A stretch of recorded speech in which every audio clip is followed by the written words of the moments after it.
홍해에서 세례를 받은 백성들, 이런 제목으로 같이 은혜를 사모하겠습니다.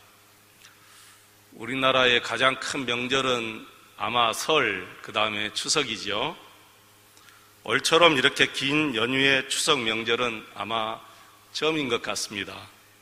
아무튼 명절 연휴 기간 동안 여러분 아무 사고 없이 정말 즐겁고 행복하고 풍성한 명절 보내시기를 축원합니다.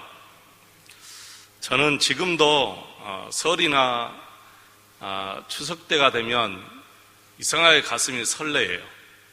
철이 없어서 그런지 아니면 어릴 적 추억이 많아서 그런지 모르겠어요. 초등학교 때 국어책에 보면 사이가 좋은 형제, 제목이 사이가 좋은 형제인지 의좋은 형제인지 잘 모르겠는데 의좋은 형제 이야기가 나옵니다. 이상하게 추석 때가 되면 그 얘기가 자꾸 생각이 나요. 정말 사이가 좋은 두 형제가 한 마을에서 각자 결혼하여 살아가고 있는데, 가을 농사를 다 지어놓고 이제 추수를 다 끝내고 들판에다 볕단을 이렇게 다 각자 쌓아 놓았는데, 밤에 돌아와서 형님이 생각해 보니까 동생의 볕단이 더 적은 것 같아요. 그래서 생각하다 그 밤중에 나가서 자신의 볕단 몇 개를 동생의 볕단에다 이렇게 쌓아놓고 들어옵니다. 그리고 동생도 저녁에 잠이 오지 않아서 곰곰이 생각해 보니까 우리 식구들보다 형님네 식구들이 더 많으니까 내 볕단을 형님 볕단에 좀 가져다 두어야지. 그리고 그 밤중에 나가서 자신의 그 볕단을 몇 개 들고 형님 볕단에 갖다 주고 왔습니다. 아침에 형도 동생도 그 볕단에 가보니까 너무 이상한 거예요. 형은 형 나름대로 이상하다.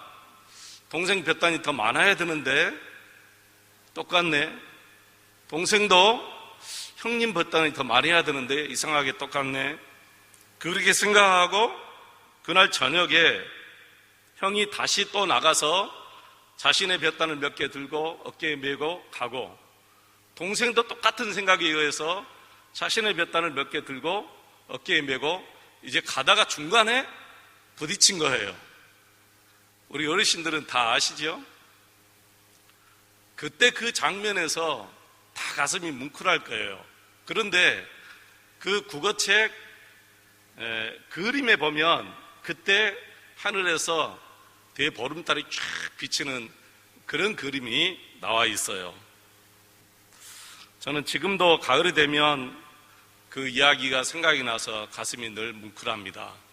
우리 모두가 이랬으면 좋겠다, 그런 생각이 들어요. 나보다는 동생이 더 잘 뛰어야 돼 하는 형의 그런 마음으로 살았으면 얼마나 좋을까. 나보다 형이 더 잘 뛰어야 돼 하는 그런 마음으로 살았으면 얼마나 좋을까. 여러분, 이걸 생각하면 너무 행복하지 않습니까? 저는 늘 그렇게 생각합니다. 우리 교회에서 우리 장로님들이 가장 잘 뛰어야 돼. 우리 집사님, 우리 권사님, 우리 집사님, 우리 성도님들이 더 잘 뛰어야 돼. 나보다는 더 이분들이 잘 뛰어야 돼. 그런 생각을 늘 합니다. 우리가 서로 이렇게 축복해 주시기를 바랍니다. 미국은 가장 큰 명절이 추수감사절입니다. 하나님께 드리는 추수감사절이 미국은 가장 큰 명절이에요. 미국이 달리 복을 받은 게 아니에요, 여러분. 다 하나님께 복 받을 수 있는 그런 조건을 다 가지고 있습니다. 물론 그 복을 잘 누려야 하는데 조금 염려가 돼요. 여러분, 그러죠? 하나님께서 주신 복을 잘 누려야 끝까지 하나님께서 복을 주시는데, 주신 복을 잘 누리지 못하면 결국에는 하나님의 복이 끝나거든요. 유대 사람들은 유월절이 가장 큰 명절입니다. 여러분, 유월절 잘 아시지요? 이스라엘 백성들에게는, 이 유대 사람들에게는 이 유월절이 가장 큰 명절입니다. 이스라엘 백성들이 애굽에서 400년간 노예 생활을 하다가 하나님의 은혜로, 정말 하나님의 은혜로 400년 노예 생활 속에서 해방받게 되었습니다. 나라마다 그 나라의 명절이 다 이렇게 특색이 있습니다. 사실 400년간 노예로 살았다는 것은 이미 자신의 민족의 정체성, 그 선민 사상을 잃어버린 거나 마찬가지거든요. 여러분, 400년이면 도대체 몇 세대가 흐른 것입니까? 한 세대에 40년을 잡고 무려 40세대가 흘러간 거예요. 40세대가. 10세대죠. 한 세대에 40년을 잡으면 10세대가 흘러가요. 여러분, 10세대가 흘러갔다는 것은 이제 더 이상 그 유대 민족의 정체성, 그리고 유대 민족의 선민 사상이 다 잃어버린 거나 마찬가지예요. 그런데 놀랍게도 유대 사람들은 그 유대 민족의 정체성을 잃어버리지 않은 거예요. 그 이유가 어디 있느냐면은 그 부모들이, 특별히 그 어머니들이 자녀들에게 너희들은 하나님의 선민이다, 우리 유대 민족은 하나님의 선민이다라는 그 선민의식의 정체성을 계속해서 가르쳐 주었기 때문에 400년이 흘러도, 10세대가 흘러도 그 하나님의 선민 사상의 정체성이 흔들리지 않은 거예요. 그래서 유대 민족의 이 선민 사상은 정말 절대적이에요. 이제 400년이 차고 하나님께서 이스라엘 백성을 애굽에서 빼내십니다. 아주 특별하게 빼내세요. 그냥 빼내서도 되는데 너무 특별하게 빼내시는데, 정월 바로 14일 저녁 밤이에요. 하나님께서 이스라엘 백성들을 이렇게 명하셨어요. 너희들 각자 의복을 단장하고 허리에 허리띠를 차고 신발을 신고 그 다음에 양을 잡아서, 각 집마다 양을 잡아서 그 양의 피를 문설주와 좌우 임방에 바르라. 문설주와 좌우 임방에 바르라. 그 피를 바깥에. 그리고 누룩을 넣지 않는 떡을 먹으면서, 쓴나물을 먹으면서 그날 저녁에 하나님께서 말씀하시면 신속히 애굽을 떠나라고 명령합니다. 이스라엘 백성들은 하나님께서 모세에게 일러준 말로 양을 잡아서 그 피를 문설주와 좌우 임방에 바릅니다. 그리고 집 안에서 대기하고 있는데 그때 갑자기 애굽 전역에 통곡 소리가 들리기 시작해. 어린 양의 피가 발라진 집은 죽음의 사자가 그냥 지나갑니다. 출애굽기 12장 13절에 이렇게 나와 있어요. 내가 그 피를 볼 때 넘어가리라. 하나님의 사자, 죽음의 사자가 그 어린 양의 피를 볼 때 그 집을 그냥 넘어간다는 거예요. 그래서 유월이 넘어간다, 그런 뜻이에요. 패스오버죠. 넘어간다. 절자는 절기할 때. 그래서 6월절이 이스라엘 백성들에게는 가장 큰 명절이죠. 피가 발라지지 않는 집들은 어떻게 됐죠? 그날 밤에 죽음의 사자가 그 집에 들어가서 장자를 다 죽이고, 그리고 짐승의 초태생도 다 죽입니다. 애굽 사람들이 얼마나 무서운지 애굽 바로 왕부터 시작해서 모든 애굽의 백성들이 이스라엘 백성들에게 빨리 애굽을 나가라고 독촉해요. 그러면서 금도 주고 은도 주고 의복도 주고 그리고 먹을 양식까지 다 줍니다. 그리고 빨리 떠나라고 사정해요. 그래서 이스라엘 백성들이 금과 은과 의복과 먹을 양식을 다 가지고 애굽에서 나와요. 그때 그 양식으로 광야에서 한 달을 산 거예요. 하나님께서 그렇게 역사하신 거예요. 그리고 그때 애굽에서 가져나온 금과 은과 이런 의복, 이런 걸로 나중에 장막을 또 하나님께서 장막을 지으라 해서 장막을 지어요. 애굽은 아직도 통곡 소리가 들리기 시작하죠. 여러분, 그러지 않겠어요? 바로 왕부터 시작해서 바로 왕의 왕자부터 시작해서 애굽의 모든 백성들 집집마다 피가 발라져 있지 않는 집집마다 장자가 다 죽고 초태생이 다 죽으니까 통곡 소리가 하루 종일 들릴 수밖에 없지요.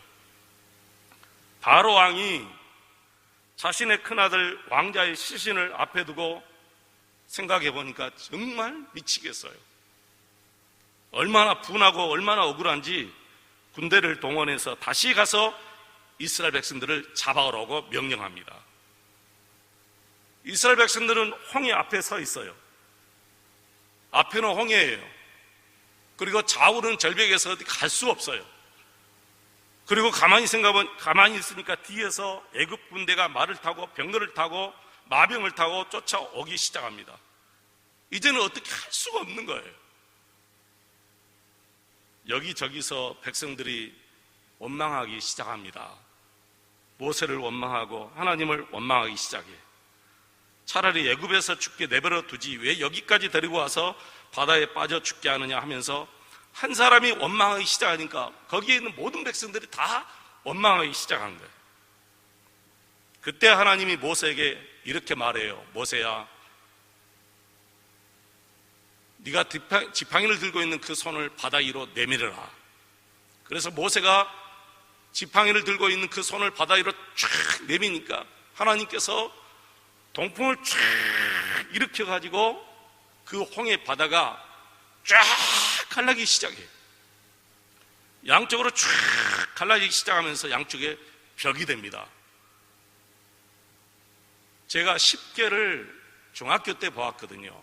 이 10개란 영화를 중학교 때 보았는지 고등학교 1학년 때 보았는지 모르겠어요. 정말 장관이죠. 그때 그 시절에 어떻게 그런 멋진 영화를 만들어냈을까? 우리 한국 영화는 따라갈 수가 없죠. 양쪽에 이 물이 그 깊은 홍해바다의 물이 양쪽에 벽이 돼가지고 쫙 서 있는데 너무너무 정말 장관이었습니다.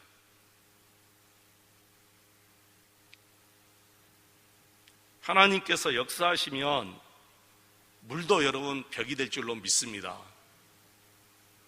물은 벽이 될 수 없어요. 이 액체는 벽이 될 수 없는 거예요. 단단한 나무나 단단한 이런 벽돌 같은 것들은 이렇게 벽이 돼가지고 견고하게 서 있을 수가 있지만은 물은 벽이 될 수 없습니다. 그냥 허물어져 버려요. 근데 하나님께서 역사하니까 그 깊은 물에 물이 벽이 된 거예요. 여러분, 천지 만물을 창조하신 하나님께서 그런 것을 못 하겠습니까? 우리 하나님께서는 이스라엘 백성들을 홍해로 인도하셨는데 홍해에서 하나님께서 세 가지를 하셨죠. 첫째는 물이 벽이 되게 하셨고, 두 번째는 바닥을 하나님께서 찬바람을 쫙 쬐게 가지고 전부 다 말려버렸어요. 그래서 어린 아이들도 노인들도 지나가는데 전혀 한 어린아이들 한 사람도 노인 한 명도 넘어지지 않고 그 바다를 탁 지나간 거예요. 여러분, 우리가 아침에 머리를 감고 바람으로 이렇게 머리를 말리잖아요. 그거 다 성경에서 따온 거예요. 하나님께서 동풍을 불게 해가지고 이 바닥을 쫙 말리는데 기가 막히게 말려버린 거예요. 그 바다가 얼마나 질퍽질퍽하겠어요. 뻘이 있고 돌이 있고. 그런데 하나님께서 그렇게 하셔버린 거예요.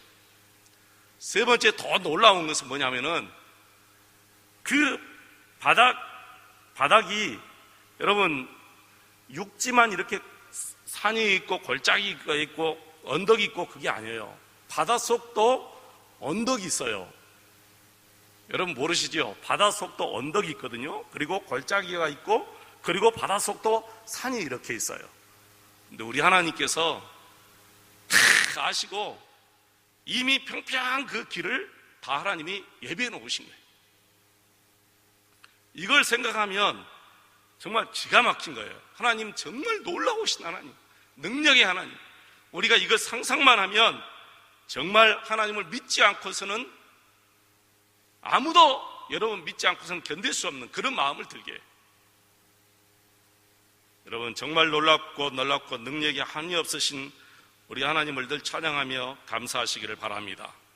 그 길을 이스라엘 백성들이 다 걸어가는데 애국 군대가 겁도 없이 자기들도 그 뒤를 따라 들어갑니다. 그들은 말을 타고 병거를 타고 따라오죠. 근데 이스라엘 백성들은 어린 아이들 그리고 노인들이니까 다 걸어가는데 애국 군대가 미치지 못하도록 하나님께서 딱 역사해요. 오늘 본문 말씀 보면 23절, 25절 말씀 쭉 보면 이스라엘 백성들을 따라잡지 못하도록 하나님께서 방해를 놓는데 바로 병거 바퀴를 다 흔들리게 만들어요. 그리고 어지럽게 만들어서 이스라엘 백성들을 따라잡지 못하도록 만드셔버렸습니다. 우리 하나님은 하나님의 백성과 세상 백성과 갈라놓으셔요. 하나님은 가르시는 하나님. 성경에 보면 우리 하나님은 하나님의 자녀들과 세상 사람들을 이렇게 갈라놓으십니다. 양과 염소를 가르시지요. 지혜로운 여인과 미련한 여인을 가르시고 왼쪽과 오른쪽을 갈라놓으셔요. 저와 여러분은 하나님께서 하나님의 자녀로 가르시고 그래서 우리 하나님께서 우리를 보호하시고 인도하시고 책임져 주실 줄로 믿습니다. 그런데 성경은 놀랍게도 홍해를 건넌 이스라엘 백성들을 고린도전서 오늘 10장에서 뭐라고 했습니까? 저들은 홍해에서 세례를 받았다 그렇게 얘기합니다. 저들은 홍해에서 세례를 받았다. 바다 가운데서 그렇게 세례를 받았다 그렇게 말씀했지요. 여러분 이 말씀은 간단한 말씀이에요. 이스라엘 백성들은 홍해에서 죽었다 그런 뜻이죠. 홍해에서 세례를 받았다 이 말은 홍해에서 죽었다 그런 뜻이에요. 여러분 그렇지 않습니까? 하나님의 은혜로 저들은 홍해에서 살아났어요. 그러나 애굽 군대는 하나님의 은혜가 미치지 못하기 때문에 홍해에서 다 죽었어요. 하나님의 은혜가 미친 이스라엘 백성들은 다 홍해에서 살아났고 하나님의 은혜가 미치지 못한 애굽 군대는 홍해에서 다 죽었어요. 그래서 우리 하나님께서 성령의 감동으로 바울 사도를 사용해서 뭐라고 기록했느냐 하면은 저들은 홍해에서 세례를 받았다. 그래서 세례가 죽었다 그런 뜻이잖아요. 여러분 다 세례 받으셨죠? 오늘 여기에 계신 분들은 다 세례를 받으신 줄 믿습니다. 그래서 세례는 나는 죽었다 그런 뜻이에요. 나는 죽었다. 죽었다는 의미가 두 가지가 있는데 첫째는 더 이상 하나님의 법정에서 내가 심판을 받지 않는다 그런 뜻이에요. 더 이상 하나님의 법정에서 나는 심판을 받지 않는다. 이게 죽었다라는 의미예요. 좀 더 쉽게 설명드릴게요. 여러분 누구든지 죄를 지으면 어디에 서야죠? 법정에 서야 돼요. 상식이에요. 모든 사람들은 다 죄를 지으면 법정에 섭니다. 하나님 앞에 죄를 지어도 마찬가지예요. 우리가 하나님 앞에 죄를 지어도 하나님의 법정 앞에서 하나님의 심판을 받아야 돼요. 그런데 법정에서 이제 검사의 치조를 받거나 아니면 1심에서 징역 20년을 받았다 이렇게 우리가 생각해도요, 그 사람이 죽어버리면 모든 사건이 다 종결이 되버려요.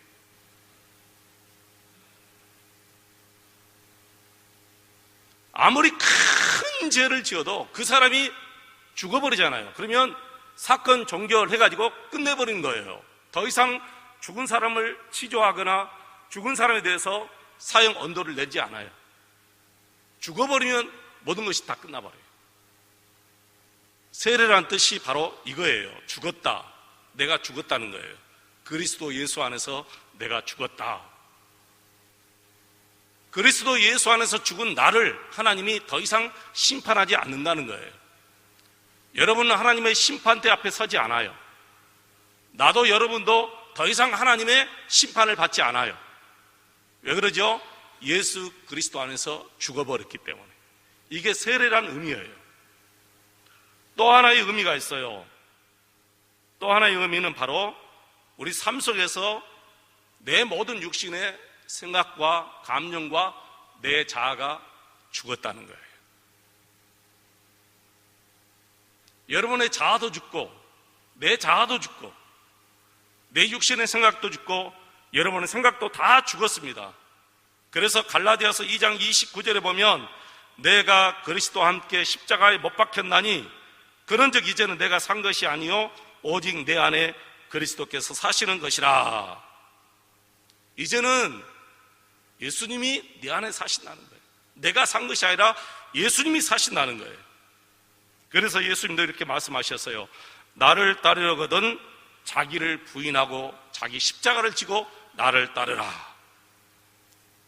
이제 우리는 오로지 예수님의 말씀대로 예수님의 뜻대로 살아야 될 줄로 믿습니다. 세례받은 우리 모든 성도들은 이제는 예수의 말씀대로 따라 살아야 돼요. 하나님의 말씀대로 순종하면서 살아야 돼요. 그래서 세례받은 자에게만 성찬식을 거행하는 거예요. 세례받은 자만이 예수님의 살과 예수님의 피를 마시는 거예요. 우리가 오늘 성찬식을 합니다. 우리는 오늘 예수님의 살을 먹고 예수님의 피를 마십니다. 성경에 그렇게 써 있습니다. 예수님의 살을 먹고 예수님의 피를 마신다. 이 말씀은 진짜 예수님의 살을 먹고 예수님의 피를 마신다는 표현이 아니라 예수님과 하나가 되었다, 그런 뜻이지요. 예수님과 우리가 하나가 되었다. 이 하나가 되었다라는 말을 예수님과 내가 연합되었다, 그렇게 얘기합니다. 이 연합이란 여러분 강력한 본드가 있잖아요. 강력 본드, 그냥 물풀이 아니라 강력 본드를 가지고 여기다 칠하고 여기다 칠해가지고 딱 붙여버려요. 종이에다. 그러면 이거 못 떼어내요. 이게 연합이에요. 떼어낼 수가 없어요. 떼어내면 양쪽 종이가 다 상해버려요. 다 찢어져 버려요. 예수님과 나와의 연합이 강력 본드로 붙여버린, 종이와 종이를 붙여가지고 떼어낼 수 없을 정도로 그렇게 돼버린 것을 예수님과 나와 연합이라 그렇게 얘기합니다. 그러니까 성경에 뭐라고 있느냐면은, 성경 한번 보겠습니다. 로마서 8장 35절 말씀부터 39절 말씀까지 한번 보겠습니다.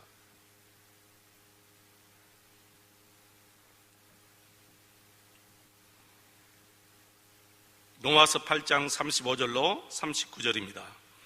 누가 우리를 그리스도의 사랑에서 끊으리요? 환난이나 공고나 박해나 기근이나 적신이나 위험이나 칼이랴. 기록된 바 우리가 종일 주를 위하여 죽임을 당하게 되며 도살당할 양같이 여김을 받았나이다 함과 같으니라. 그러나 이 모든 일에 우리를 사랑하시는 이로 말미암아 우리가 넉넉히 이기느니라. 이 38절 39절 같이 읽겠습니다. 내가 확신하노니 사망이나 생명이나 천사들이나 권세자들이나 현재 일이나 장래 일이나 능력이나 너품이나 기품이나 다른 어떤 피조물이라도 우리를 우리 주 그리스도 예수 안에 있는 하나님의 사랑에서 끊을 수 없으리라. 그 어떤 것도 우리를 하나님의 사랑에서 끊어낼 수가 없다는 거예요.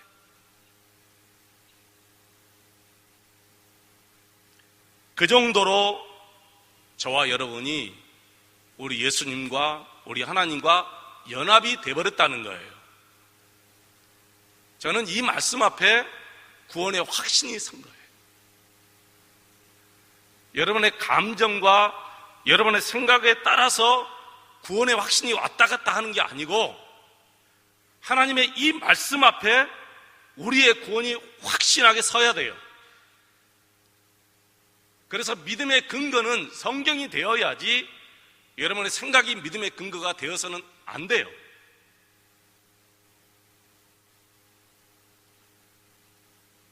자신의 생각과 자신의 감정이 믿음의 근거가 되면 왔다 갔다 해요. 구원의 확신이 왔다 갔다 해요. 내가 하나님의 자녀인가? 나는 하나님의 자녀다 하는 확신이 어떨 때는 들고, 또 어떨 때는 하나님의 자녀가 아니다, 그런 또 의심이 들고 그래요. 이게 전부 다 자기 생각에서 나와요. 그러나 하나님의 말씀에 내 믿음의 근거를 두면 그분의 구원의 확신은 흔들리지가 않죠. 어떤 상황이 와도, 어떤 시련이 와도, 어떤 핍박이 와도 구원의 확신이 흔들리지 않고 어떤 상황에서도 믿음 안에 굳게 설 수가 있는 거예요. 여러분, 말씀만 믿으시기를 축원합니다. 하나님의 말씀만 믿으세요. 다른 거 믿을 필요 없어요. 하나님의 말씀만 믿고 나가면 이 놀라운 구원의 확신을 가지고 세례받은 자로서, 예수님의 살과 예수님의 피를 먹고 마신 자로서 우리가 온전히 이 세상에 살면서 하나님의 말씀에 순종하며 살게 될 줄로 믿습니다. 기도하겠습니다. 우리 하나님 아버지, 감사합니다. 우리는 세례받은 자입니다. 예수님의 살과 예수님의 피를 먹고 마신 자입니다.